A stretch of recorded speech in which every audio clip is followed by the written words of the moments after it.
World Bank, may pasabog na hindi inaasahan. While regional economies slow, the Philippines stands out, defying the trend and remaining one of Southeast Asia's growth leaders. The World Bank projects the Philippines to be the second fastest growing economy in the region this year. This outlook comes even as governance and corruption issues continue to weigh on confidence. Grabe, World Bank, may pasabog sa mga kritiko ni Pangulong Bongbong Marcos.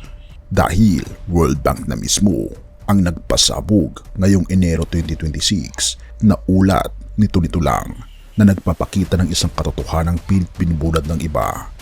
Sa dulo ng video ito, malalaman nyo kung paano tayo naging second best sa buong Southeast Asia at bakit ito ang dahilan kung bakit nag-uunahan ang mga dayuhang investor na magpasok ng bilyong-bilyong piso sa ating bansa.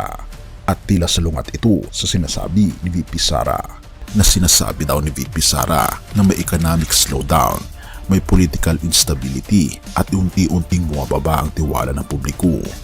Magandang pakinggan, dramatic, puno ng emosyon, pero ang tanong saan galing ang datos? At ng mga kritiko na hindi maganda ang ating ekonomiya dahil sa korupsyon. Pero isang positibong genius na pagpaplano ang ginawa ng ating Pangulo na linisin ang ating gobyerno at habang nalilinis ito, tumataas ang kumpiyansa ng mga investor. Marami nagsasabing puro forma lang ang administrasyon, pero marami ang nagulat nang ilabas ng World Bank ang kanilang Global Economic Prospect Report nito lang. For 2025, Philippine economic growth is estimated at 5.1%, below the government's 5.5 to 6.5% target. Growth is seen accelerating to 5.3% in 2026, within the target range of 5 to 6% and rising further to 5.4% in 2027, slightly below the medium-term target of 5.5 to 6.5%. From January to September of 2025, the economy posted an average growth of 5%. Official full-year 2025 GDP figures will be set for release on January 29th. Even as regional peers lose momentum and global risks build, the World Bank outlook positions the Philippines as a key growth driver in Southeast Asia, citing its relative resilience and continued investment potential. Enero 2026. Ayon sa multilateral lender, ang Pilipinas ay tatakbo sa 5.3% growth ngayong taon at 5.4% sa susunod. Mukhang maliit, pero kung ikukumpara mo ito sa mga kapitbahay natin sa Southeast Asia, doon mo makikita ang tunay na bagsik ng ating ekonomiya.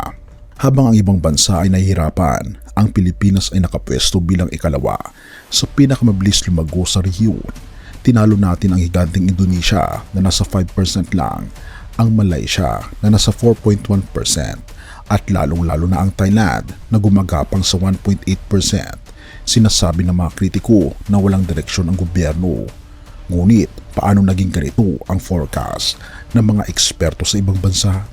Hindi lang yan, pati ang stock market natin biglang sumabog. Umakyat sa 6,400 level ang Philippine Stocks and Exchange dahil sa tiwalang ibinigay ng World Bank report. Isipin nyo, ang mga foreign investors ay nagpasok ng 1.31 bilyong piso sa loob lang ng isang araw. Pero ang mas nakakagulat dito, kahit may mga pagyanig, ulindol o anumang klase ng korupsyon na katiwalian na issue sa ating bansa, nararanasan natin ang matatag na consumer growth ang dating kinukutya ngayon ay pinagagawa ng mga foreign investors. Purihin ang ating Panginoong Diyos.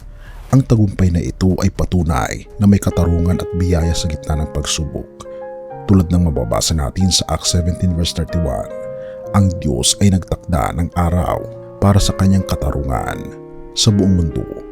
Sa gitna ng paglago ng ekonomiya, huwag nating kalimutan na ang tunay na kayamanan ay matatagpuan sa pag-ibig at grasya ng ating Panginoon Hesus. Gayon din ang kanyang awa. Hindi sapat ang material na pag-asenso, therefore kailangan nating masigurado ang ating katayuan sa harap ng ating Panginoong Diyos. Malapit na ang kanyang muling pagparito. Habang abala ang mundo sa pagpapalago ng pera, mas mahalaga ang pagsuko ng ating buhay sa ating Panginoong Kristo. Lumapit tayo sa Kanya dahil ang Kanyang awa ay laging bukas para sa iyo. Tandaan natin, ang lahat ng yaman sa lupa ay lumilipas. Kaya naman, grabe, World Bank na mismo ang may pasabog sa mga kritiko ni Pangulong Bongbong Marcos. Purihin ang ating Panginoong Diyos at tayo manalangin. Ama naming Diyos na makapangyarihan sa lahat na nasa langit. Salamat po sa pagpapalang natatanggap ng aming bansa at sa iyong biyaya na nagpapanatili sa amin. Dinadalangin po namin na hindi lamang ang aming ekonomiya ang lumago, kundi ang aming pananampalataya sa iyong anak na walang iba kundi ang aming Panginoon Hesus. Tulungan niyo po kaming maging handa sa iyong muling pagbabalik at isinusuko po namin ang aming buhay sa iyo bilang tanda ng aming pagtitiwala sa iyong katarungan at pag-ibig.